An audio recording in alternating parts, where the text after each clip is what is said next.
they're tuning in on you. If I was young, it didn't stop you coming through. Welcome to the How to Watch a Video video. So today what we're going to learn is how to watch a video Rick Hansen style. And the key to that, because we're Rick Hansen, is to use the STORM philosophy. So the STORM philosophy is consistent of 5 parts. The first is be silent. The second is the T for thinking. The third is O for one window open.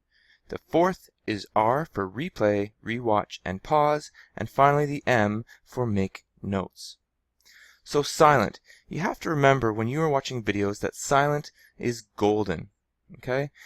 Just as my buddy Abbott Costello will tell you here, when you're watching a video, normally you guys often like to have the radio playing in the background with your favorite tunes. You maybe watch a video on the side. You've got some video games going. Your sister's screaming in the next room, talking on the phone, something. All that kind of stuff's going on.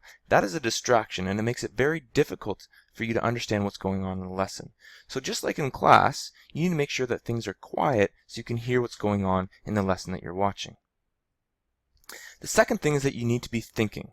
So unlike Homer here, who likes to think about sleeps and donuts and advertisements and all that kind of fun stuff, you need to make sure that you are actually thinking about what you are learning.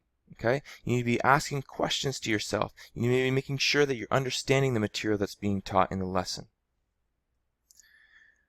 Now the other thing a lot of you guys like to do is when you're working on a computer or doing something on a computer, you like to have a billion things on the go at a time. Maybe you're going to type up a little bit of an essay and then you switch over to do a little bit of chat and then you go over and do some watching of a video and then you go play a little bit of games, come back to write some more of your summary and so on and so forth. But that's very distracting and very disjointed. And as a result, if you try and do this while watching a video lesson, you're going to not understand the material that you're learning. So whenever you're doing a lesson for class, you need to make sure that you have only the video window open that you're watching and learning from. So you're 100% paying attention to that particular content.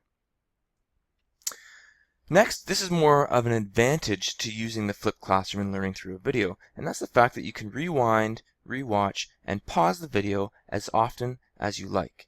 So this is very handy because oftentimes when you're in class, you can't really sit there and say to the teacher, pause while you try and figure something out, or rewind, do that again, right? When you're watching the video on your own, you can pause it, you can go back and watch something again and again and again, you can rewind to a portion that you didn't understand and listen to it over again, and when you're coming time to study for an exam, you could go and rewatch the videos a second or a third or a fourth time. And finally, you need to make notes. Okay? Teachers don't like you to make notes just because we're evil and like to make you sit there and write and write and write and cramp your hands all up.